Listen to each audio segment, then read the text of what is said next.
Hei kaikki taas, ootteko kuullut siitä uudesta viruksesta, hantaviruksesta? Mä oon kuullut ja kattonut 1000 videoa varmaan siitä, että me saa tehty tämän videon.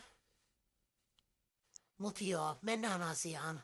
Hantavirus on hiirien ja rotteen levittämä virus, joka voi aiheuttaa jopa kuoleman.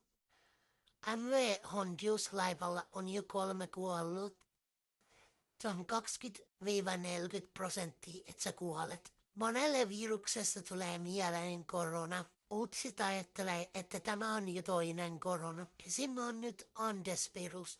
Se on sama, mutta se on todella harvinaista ja tämäkin on aika harvinainen. Ja se on vielä vaarallisempaa. Andes-virus on varmaan 10 kertaa vaarallisempaa.